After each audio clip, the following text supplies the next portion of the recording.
What's up, everybody? Welcome back to Correlation Nation.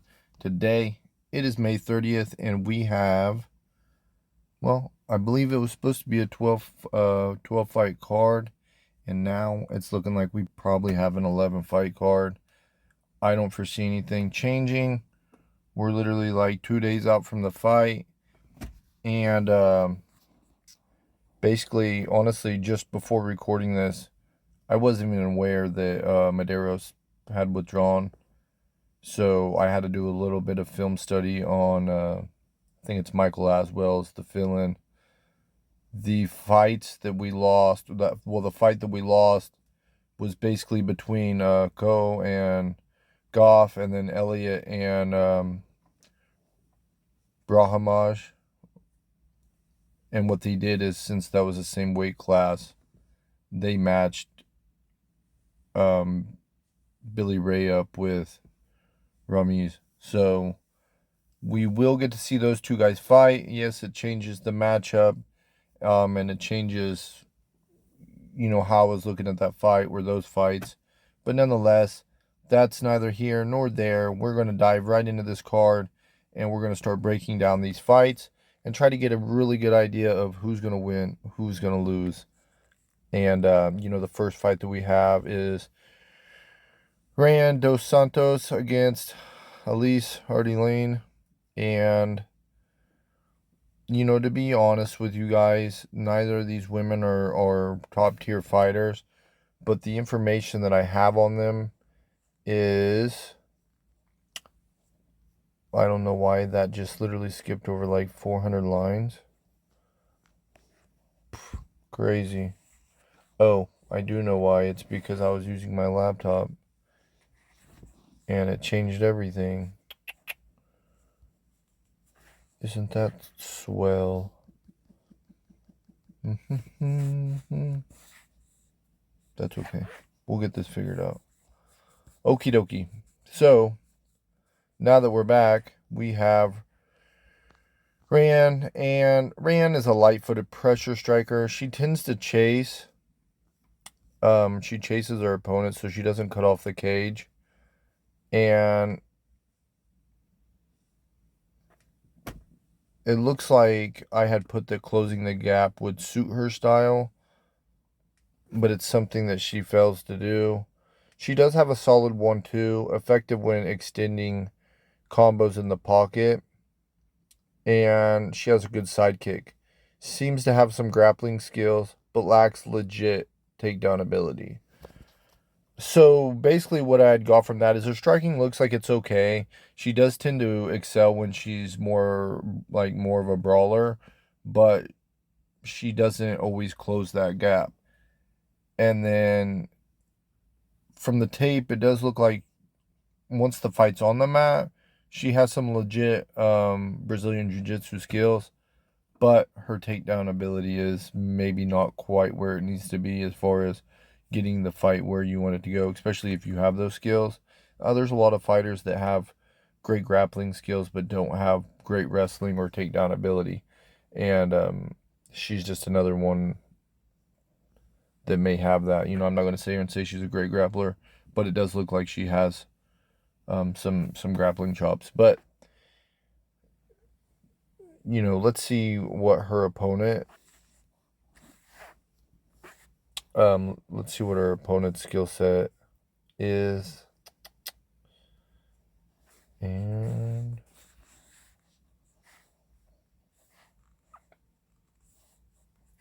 okay.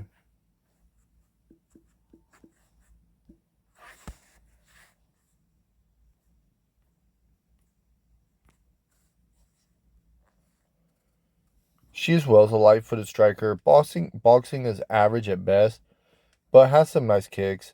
Looks to have above average speed. Looks a bit lost on the mat, but stays active.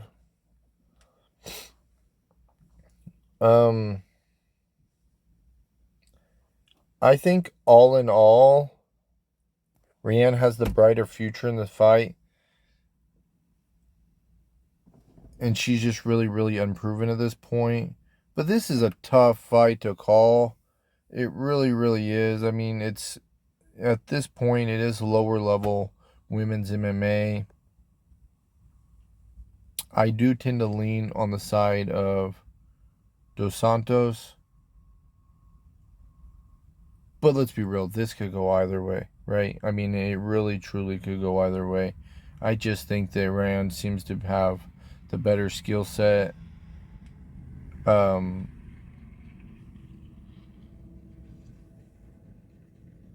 I don't have a strong lean on how this is going to go.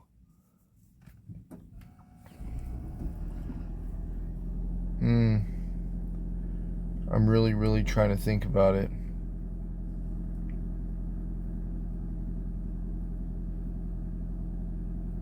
I think what the fight's going to come down to, in all honesty, is whether Rayanne is willing to be the pressure fighter. You know, if she's able to pressure Elise or Ellis or however you pronounce her name, then it's not really going to allow her the room that she needs to operate and being like because her boxing's maybe not up to par, and she's really going to rely more on her kicks. If Rayanne is able to pressure her, crowd the kicker, then. But you know you can't really bank on that, because I literally have it on my notes that she kind of fails to close that gap at times, and it's something that really hurts her. And that's why it just makes it a tough fight. I do think Rand's the better fighter, but it's going to come down to the game plan and whether she's able to execute that game plan. So at this point, we have no idea what that game plan's going to be. But I'm gonna stay with the side that I initially picked, which is Dos Santos, and you know, I would probably try to stay away from this fight in most areas, because I think that not only is yeah, I mean, she's a huge favorite, a minus 340 favorite. I mean, do you want to lay money on that? I mean, if you do what you will. I think I'm just going to stay away from it altogether. And I'm not sure where the value on this is, where it's at.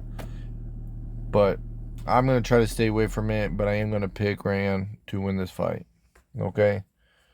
So, moving on, we have the newly edition Michael Aswell going against Oki. And let's see if there's any odds on this fight yet. Yeah, Oki's now a pretty big favorite. And let's hop into the breakdown of these fighters, because I haven't really done this yet. I mean, I had done the breakdown on Oki, or done the film study on him earlier in the week, and actually probably earlier last week, and then I just completed as well. So I'm gonna have to kind of refresh my memory, and we're gonna pull them up right now, give us a better idea of how this fight may play out.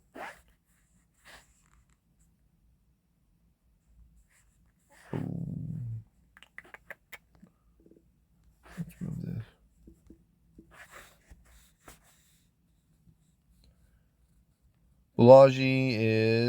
He's a flat-footed striker, technical boxer. He's an explosive athlete with KO power, has a snappy low kick, and he will add at the end of a combination. He has decent takedown defense, sprawls well, can be taken down, but he works to get up. He will crowd his opponent if they are hurt, and he uses knees to help finish the fight. And then let's go on over to Aswell.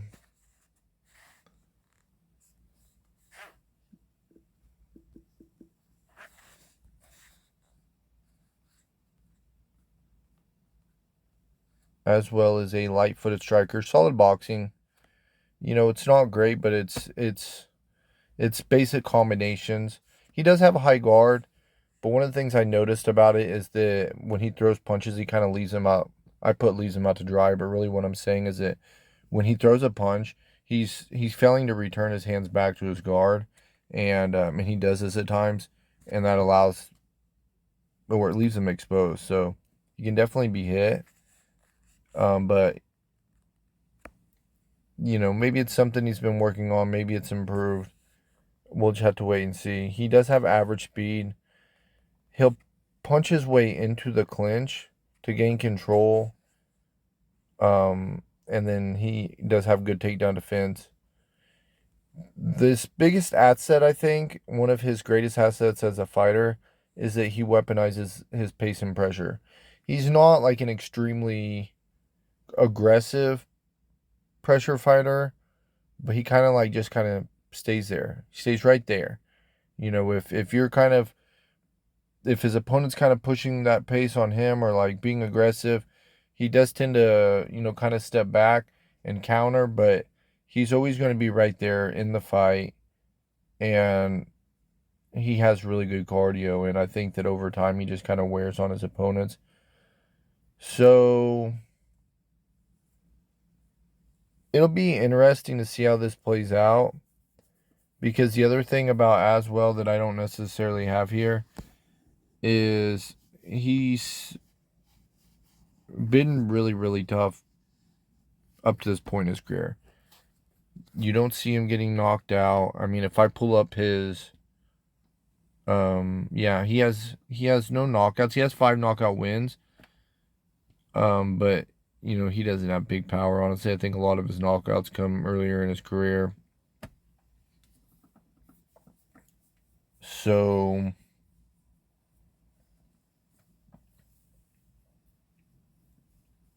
this is another one that's pretty tough to call, honestly. Let's pull this up over here.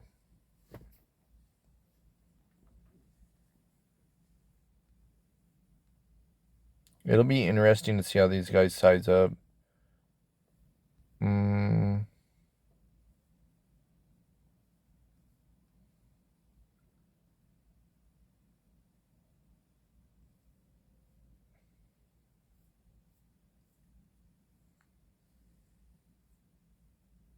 Yeah, it'll be really, really interesting. I mean, I think Balaji, you know, I wanna favor him because I think he's just the superior athlete in this fight, and his striking looks pretty good.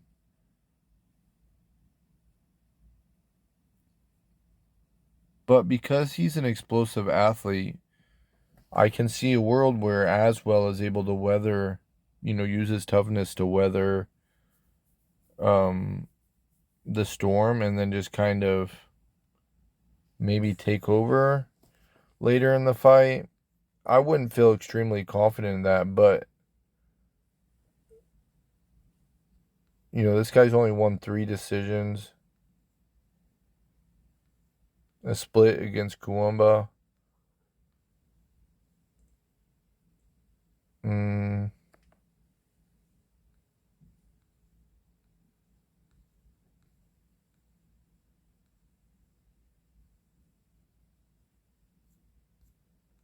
I'm not sure. It's really, really tough. I think at this point, the other aspect of this is even though Balaji's fought some pretty good guys in his past 2, losing to Duncan, Aswell coming up in Fury is definitely probably fought the better competition up to this point. And I just think the value's on him. I really, really think the value's on him.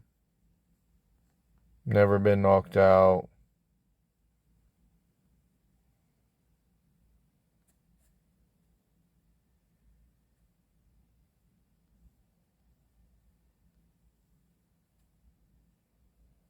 Hmm. I don't know. I would say that, like, you know, the value is on Michael Aswell as of right now. And another way you could look at this is maybe just playing it over. I'm not sure what the line's set at.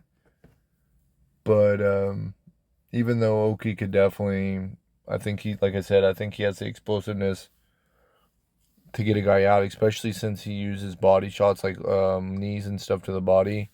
Makes a big difference because when you got a tough guy like Aswell, if you can beat up the body, then, you know, it could change things.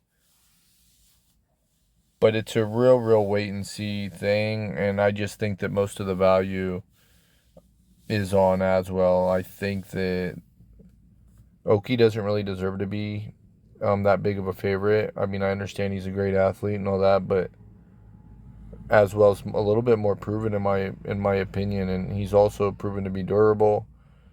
proven to be able to go late in rounds. And if he can just make it through the first like round and a half, then you can definitely see a world where he starts to kind of take over that fight. So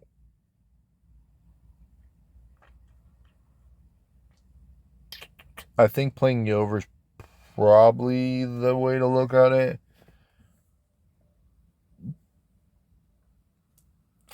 And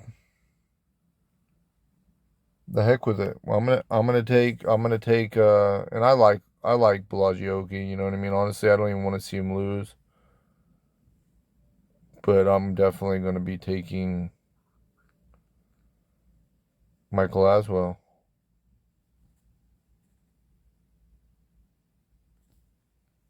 So we'll see how it plays out.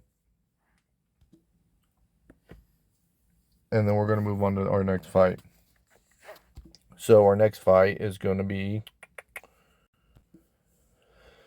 Andreas Gustafsson going against Trevin Giles. This is another fight that I think that the original opponent, was Jeremiah Wells, withdrew, and so now we have Trevin Giles. And I think this is a pretty bad matchup for Gustafsson, honestly. And it's wild because I think he's a minus 165 favorite right now. And if we pull him up just on here really quick, never been knocked out, never been submitted, lost a couple decisions. And Trevin Giles is certainly lost his fair share of fights, especially lately. Like, that's the one thing that I don't want to overlook is that he's lost a lot lately. But, Mike Malot's a really good fighter. Carlos Prates is a really good fighter. Gabriel Bonfim is a really good fighter. Michael Morales is a really good fighter. Dricus du Plessis is a really good fighter. Losing to Gerald Meerschaert by a guillotine. Yeah, I mean, he probably should have won that fight. I mean, I don't remember the fight, but I think that's a matchup he probably should have won. But there's really no shame in being submitted by Gerald Meerschaert. I mean, obviously, Gerald's a great submission artist. But anyways, nonetheless, let's go ahead and hop into the actual breakdown of these fighters and see where we sit with that.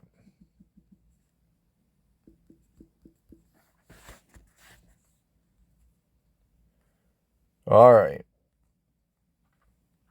So, Gustafsson is an aggressive, plotting striker.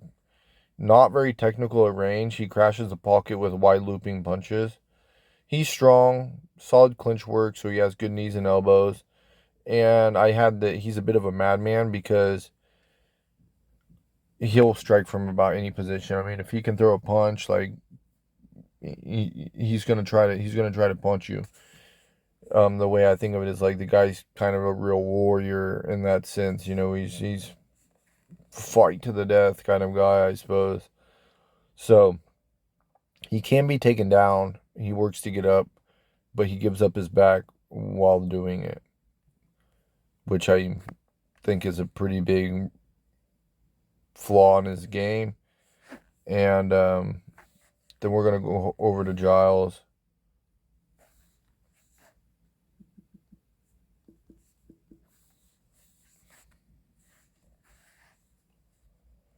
Trevin Giles is a light-footed striker. He has good boxing with fast hands, lazy guard, snappy kicks, will clinch and grapple. He's active on the mat, transitions pretty well, and solid. It says get it, but it's solid get up. So he does have a decent get up game. I don't know that Gustafsson is going to be like trying to necessarily take him down, but I mean, it could happen. I think the most likely scenario here is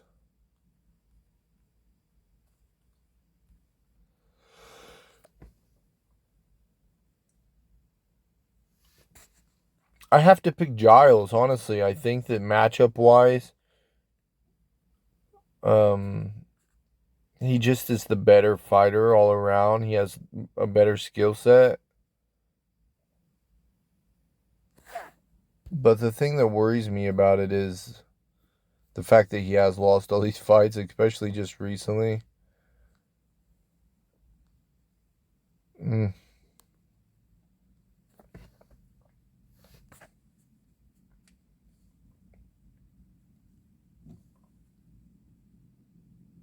Yeah, we're taking Giles. I think Giles can win this fight. It's a good matchup for him. And I believe that, honestly, the line should probably be reversed. It's probably just more of a recency bias thing going on here. I think that Gustafsson is just more of a brawler type of fighter.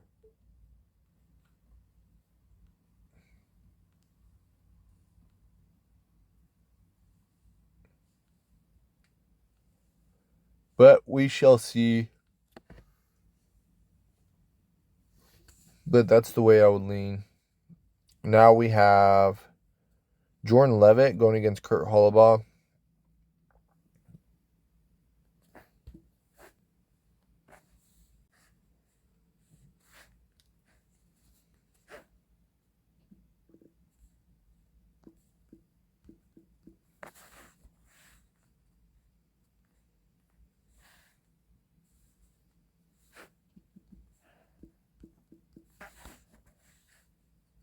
All right.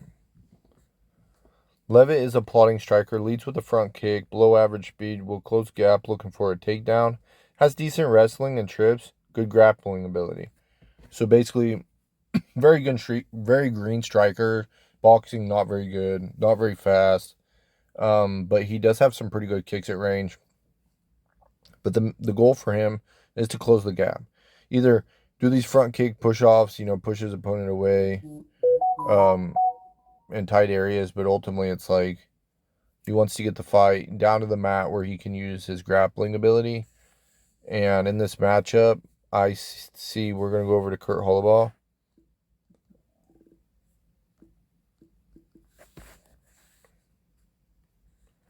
And Holobaugh is flat-footed pressure striker, decent footwork, cuts off the cage. He has basic striking skill set, but he's very well-rounded, tends to brawl, gets caught throwing extending combinations in the pocket. He has solid speed, good power, and he's just good grappler as well. And for these reasons, I think that this is a matchup for Kurt Holobaugh to lose. Honestly, I mean, obviously there's going to be a world where Levitt could win because he does have pretty good jiu-jitsu. But I think that this is one of the easier fights to predict, in my opinion, especially at this point. I think Holobaugh, because he has such a good grappling skill set himself, I think that he can defend a lot of it. And even if we go to their records and what they've done, you will see that right away, most of his Levitt's wins come by submission. And sorry, excuse me. Yeah, we're gonna go to Kurt.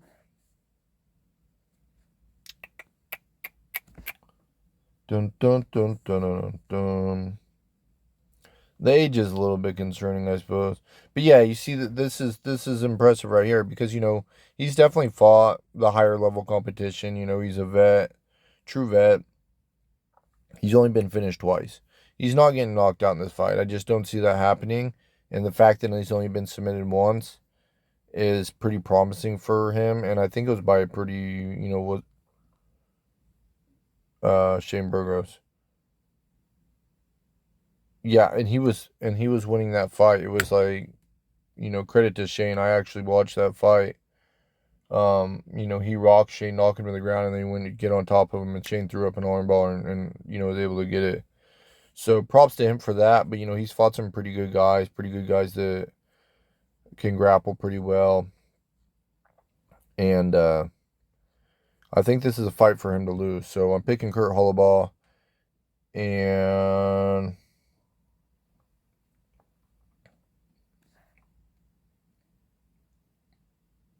I could see him getting a finish.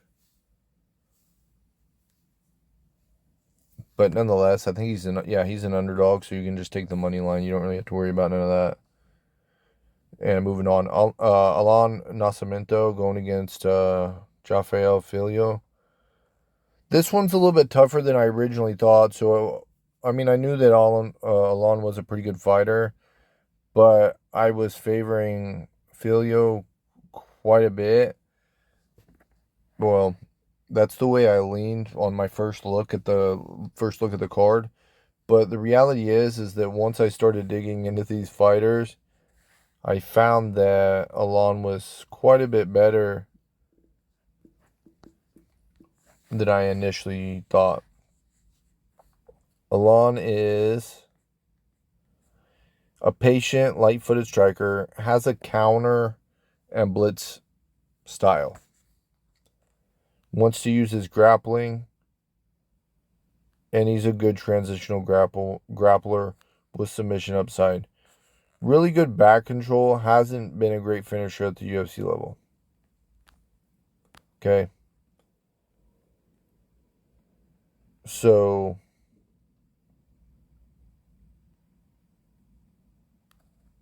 counter and blitz style. So, yeah, meaning that when he counters, he's just gonna, not always, not to say, but like that's kind of his style. It's like he counters, and when he does, he really kind of just goes for it at that point. Probably leaves him open to counters himself, but you know, Joffel is not necessarily the greatest striker himself. So let's hop over to him.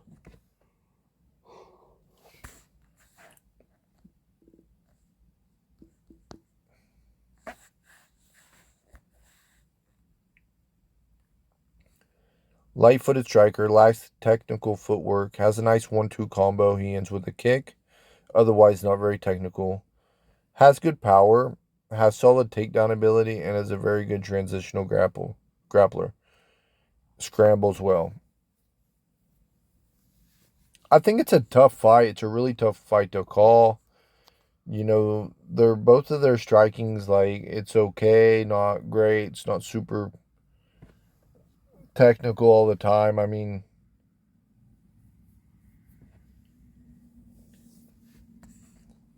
it's going to be super interesting to see how this goes because ultimately they're both really good BJJ guys. I do think that Filio is,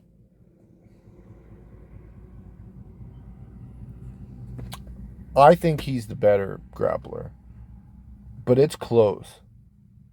It's real close. I just think that he has more finishing ability, and I'm still going to lean with him to win the fight.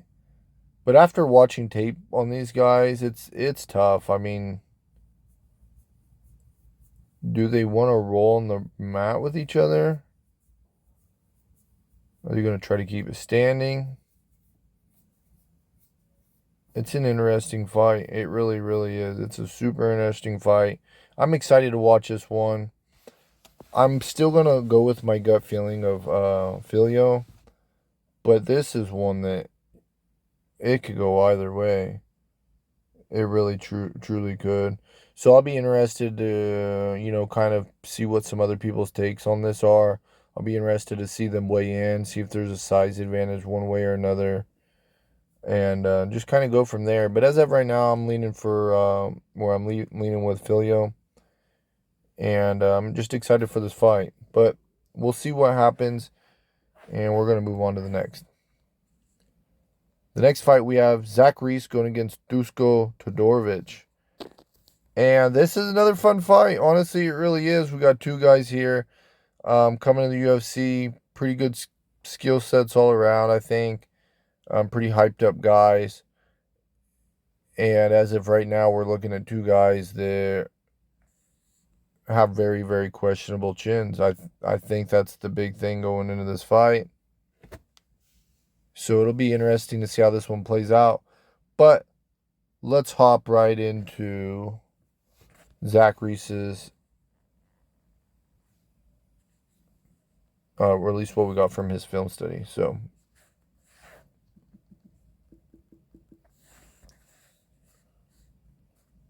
Reese is a long, light-footed striker, brutal sidekick, and he has decent boxing, but throws almost everything with big power.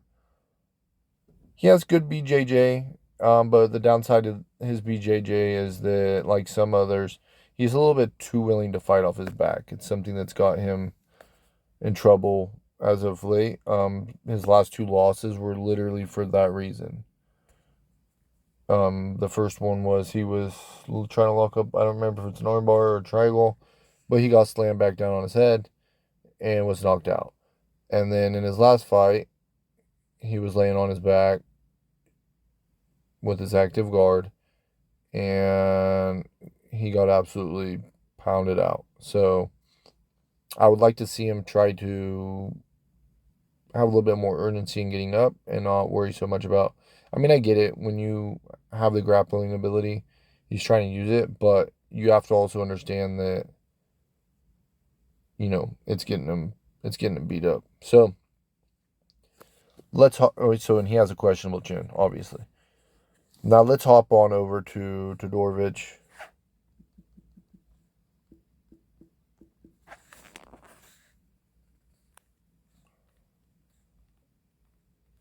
Light-footed striker, technical kickboxer. He has solid kicks, straight punches. He does carry his hands quite a bit, quite low. And he will use cage push, wrestling to gain control. Seems to fade. He also has a questionable chin. I'm interested to see how these guys look at weigh-in. I think this fight could go either way because I'm going to favor Reese. I just favor Reese in this fight. I think that because he's so much bigger, he's so much more powerful. I just think he's the more dangerous fighter, all in all. But you're basically just looking at this fight doesn't go to distance. I mean, how does this fight go to distance when these guys both just keep getting knocked out? That's the way I would play it. I don't know what that line's set at. Let's pull up these guys real quick. See who's even the favorite. So it looks like Reese is a pretty big favorite. So, I mean, yeah, you could always sprinkle a little bit on old Dusko Todorovic just simply because, Reese has been being knocked out, and Todorovic is a solid kickboxer in his own right. And you'll even see that, he uses his cage push / wrestling to get guys down, and he'll ground and pound a guy out as well. So I could see a world where he wins this fight, but ultimately I think the best way to look at it is it just doesn't go to distance, and I'm going to favor Reese just because of the size and power advantages that he has in this fight. Now moving on to Ketlin Vieira going against Maycee Chasson. Let's pull up Ketlin Vieira.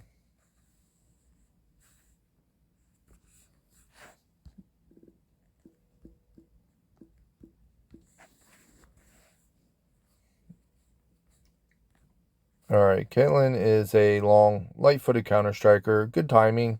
She has good jab. She carries her hands low and tends to extend herself when she's stringing together combinations. She's relatively slow. I mean, she's not super slow, but she's like below average speed in my opinion. Decent takedown defense, and she's a pretty active grappler. Now, if we hop on over to... This should be fun because I'm not sure how to spell her name. Let's just do that and see if it pops up.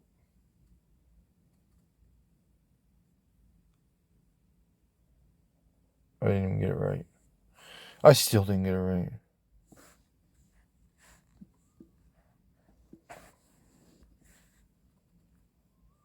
There it is. Had an I in there. She's long, light-footed striker. Tenacious, will bring the fight to you. So she's going to stay in your face. Not that technical at range, but will use aggression to close the gap. She has good Muay Thai clinch. Pretty nasty in the Muay Thai clinch. Has solid takedown ability and transitional grappling.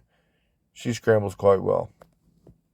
I'm going to pick Maycee in this fight. I think that she's just going to outpace Caitlin. I don't think that she's going to allow her, like I said, because Caitlin's more of a counter striker, likes to kind of operate at range. Generally, you know what I mean? Like, if it was her choice, she would kind of stay back and pick you apart. She's done that a lot, used her long punches. But I think that I think Maycee's gonna close the gap, and she's not going to allow her that space to look like the better fighter. And I just think Maycee will win this fight. That's what I'm gonna lean with. And let's pull up the odds and stuff. Well, not the actual odds, but just see what this has. So it's a pick'em fight. It's near even. Chesson is a plus 100. And honestly, to me, this is another one. I actually think this is another fight that's pretty easy to pick. I think that she wins this at a pretty high clip. So moving on, Dustin Jacoby going against Bruno Lopez. This should be a fun fight. Dustin Jacoby getting up there in age. He's 37 now. Had a pretty big win in his last one against Vitor Petrino. And let's pull him up. Oh. Boom, boom, boom, boom, boom, boom. Jacoby, light-footed kickboxer, maintains range pretty well. Tends to be more of a counter striker, so it comes with low output. He uses long straight shots. He carries his hands low. Has solid head movement. Solid takedown defense. Sprawls well. Uses underhooks. And he will work to get up if taken down. All in all, he's a pretty good fighter. A little bit older. Not as athletic as he once was, but the technical ability he has still helps him quite a bit, even in his current form. So let's go on to Bruno.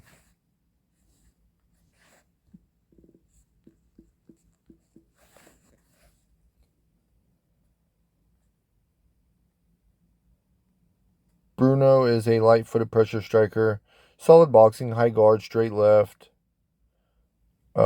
Straight left and a low kick at range is typically what he uses. But, the plus minus on him is that he tends to brawl when he enters the pocket. Obviously, it works in his favor a lot of times because he's able to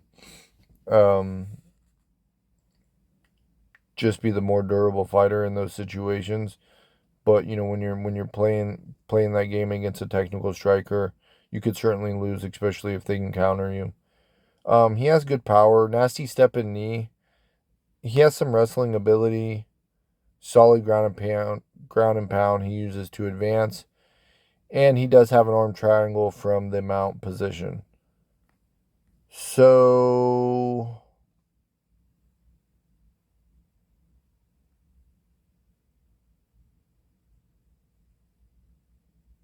this one, so this is another fight that is pretty tough, just because the contrast in these fighters is that, in the last card we kind of had a lot of fights similar to this, where we had like a pressure striker, like somebody that's going to pressure and then somebody that's going to use footwork. And I think in this case, you do have Jacoby that's going to use the footwork more than Lopez is. And I think that that's important. It's a important factor, and I think that it gives him an ability to evade a lot of the stuff Bruno's going to try to do to him. But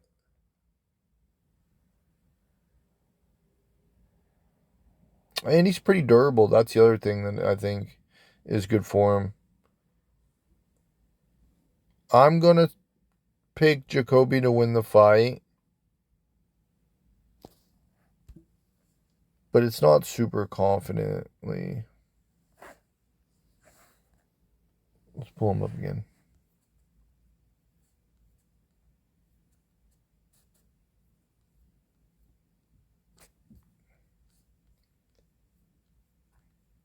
Only been knocked out twice. only been submitted twice, and that was like quite a bit earlier in his career. The reason that I struggle with this fight is because of the lack of volume from Jacoby at times. That's the thing that worries me the most with him. But ultimately, I think that he has the technical ability to win the fight. But, it's light heavyweight. Anything could happen. Bruno Lopes is a pressure striker. Definitely has the power to knock out Jacoby. And it's really anybody's fight. I just think that Jacoby should win this one. Okay. And let's see what the odds are on that. He's a slight favorite, so I think those odds are pretty close. They're probably pretty close to where they should be. I'm mad about that at all. We're gonna move on. Ramiz Brahimaj is, let's see.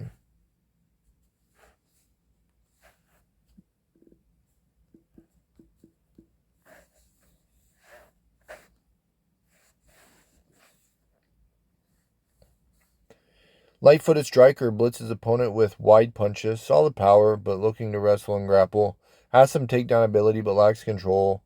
Opportunistic submissions, but against low-level competition. Starts to fade after first. That's a question mark. Is it something he's improved on? I think this is one that it was kind of hard to find a lot of tape on him. And I feel like he looked pretty well in his last fight, but I don't know if there's a lot to go by.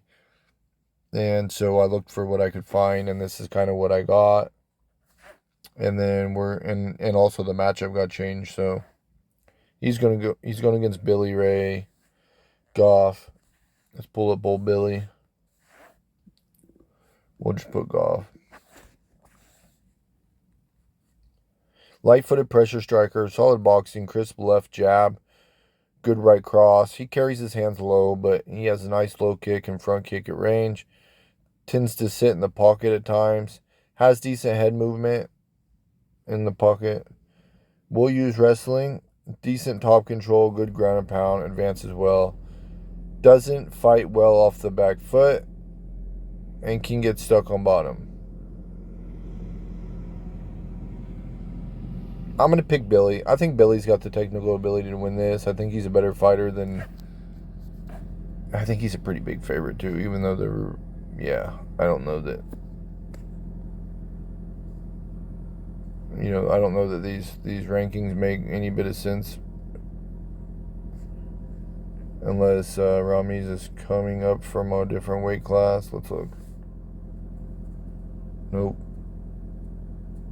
Same size, almost identical.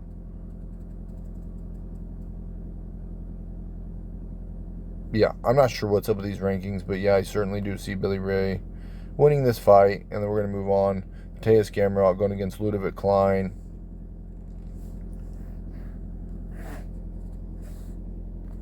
I like the fight, but I don't like the fight, and we'll talk about it.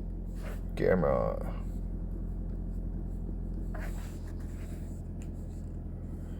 All right, Mateus Gamrot. He's a light-footed striker. He's pretty patient. He has a counter shoot style, so he'll counter, and sometimes he'll even counter with just a shot, trying to get the takedown. So he does have kind of a weird ability to step back and just kind of lunge forward. He'll grab a leg and try to turn it into something. He has solid boxing, but tends to carry his hands low at times. Chain wrestles and scrambles at a high pace. And really that's his bread and butter. He has decent striking, but it's not nothing to fall in love with or whatever, but it's definitely solid enough to keep him in there with some of the higher level strikers. But he's really trying to get to a leg, get a takedown. You'll hear people act like he's got this crazy top control, but I think if you watch enough of the film, he really doesn't have great top control. He has an ability to kind of float and try to keep himself in a position to maintain control, but a lot of times his opponents are actually able to get back up, and he'll just try to get right back till they get the fight back down. And this type of style can definitely wear on the opponent. It can also wear on himself. I think we've seen that in his last fight, where he really started to tire as the fight went on because he kept trying to wrestle. And I think Hooker was his opponent, and Hooker stayed right in his face, was willing to just crack him. So now we're going to go to Ludovic.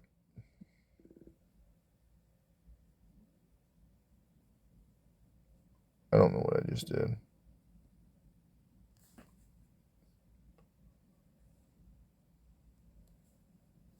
Nothing good, that's for sure.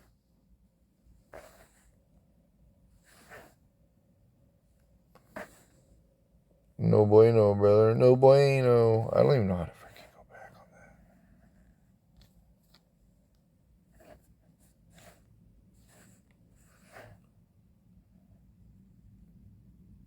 Let's see.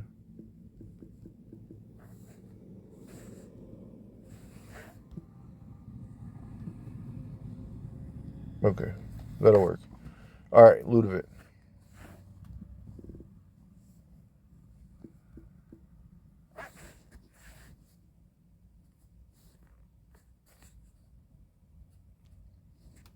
What?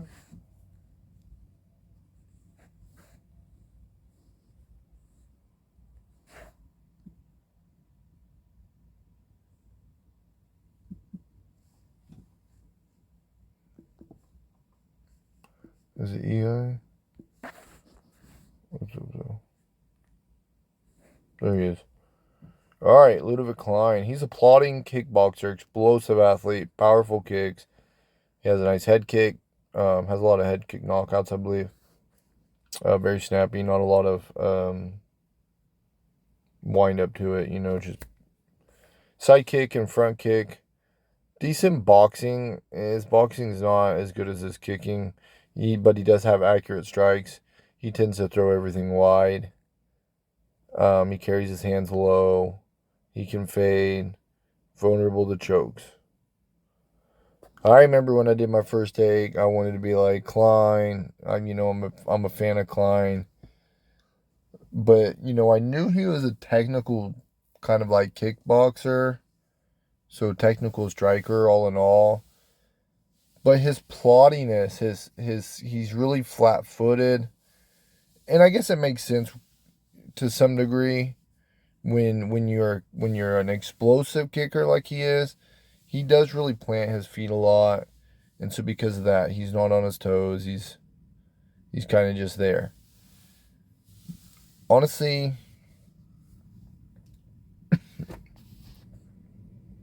I don't know if he can defend all the takedowns. This is a tough fight because obviously Ludovic Klein could just knock out Gamrot with a head kick or nasty body kick or whatever. I mean, that could certainly happen. Certainly happen. But he's not got the like pressure style of fighting that like Hooker has. He doesn't have the boxing that Hooker has. Now, I'm not trying to make this all about Hooker, but I don't see this playing out that way. I guess is the reason I'm mentioning it. I really wanted Ludovic to win this fight in my heart, but it's really tough. I think that Ludovic could certainly knock out Gamrot earlier in the fight. But I don't know if Gamrot's ever been knocked out. I know he got hurt bad against Hooker. Let's pull this up. Okay, yeah, never been knocked out. And he's fought some pretty good guys.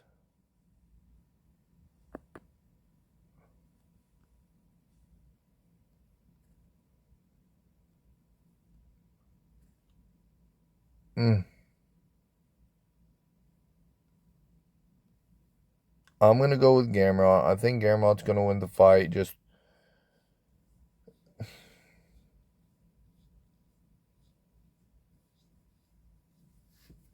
I think Gamrot decision, no action is the best way to look at it. I think that if Gamrot wins, it's probably by decision.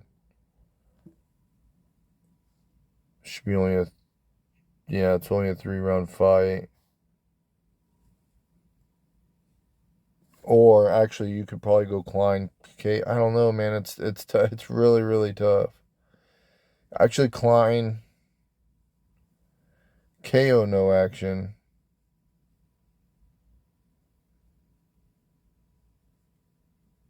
Who's the favorite? Okay, so Gamrot's the favorite. And this is a tough fight. I mean, it really truly is.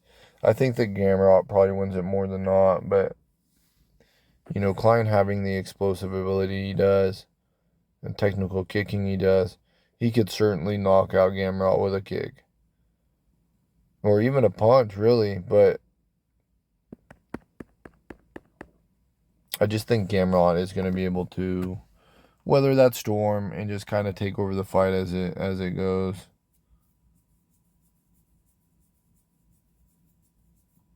Unfortunately. So we'll see how it plays out. I am anxious to see this. I'm anxious to see this is another fight I really want to see the weigh-ins. And I'll even look in to see what other people have to say about it. I am interested. But, my first look at this card was I wanted to lean Ludovic. That's where I went. And after watching tape, I'm forced to kind of look at Gamrot a little bit more than I wanted to initially. But nonetheless, we're going to move on. Erin Blanchfield against Maycee Barber.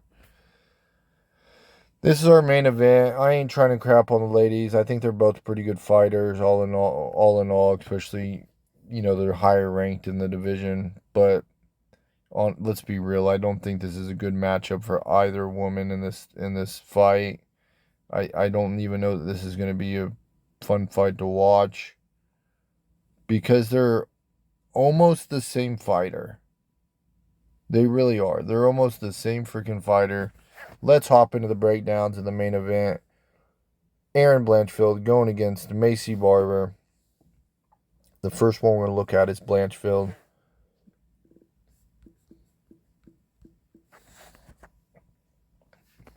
Erin Blanchfield. Light-footed striker. Decent boxing. She has a nice left jab. High guard. She has slow hands.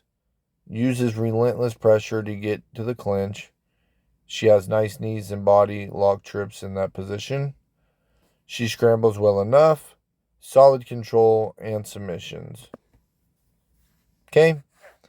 Now let's look at Barber. What does Barber have for us?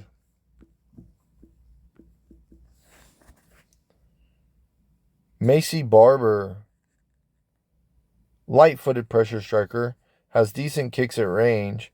Side kick, front kick. The downside is her side kick is a bit slow. She can squeeze it in there from time to time, but usually it's something you could probably catch. Boxing is quite green. Doesn't throw many straight punches. Will crash pocket with wild overhand punches to initiate the clinch. She's strong in the clinch, and she has decent knees and elbows in the clinch.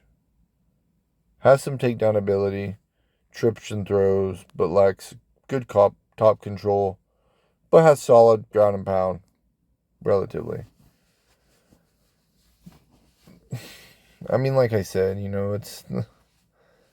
I think that on the feet,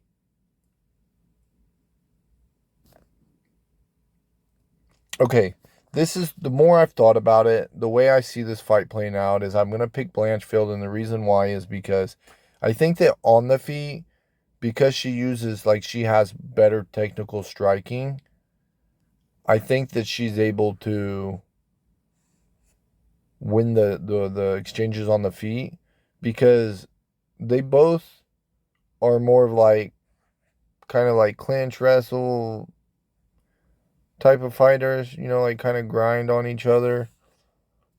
And it's hard to really give one a strong advantage.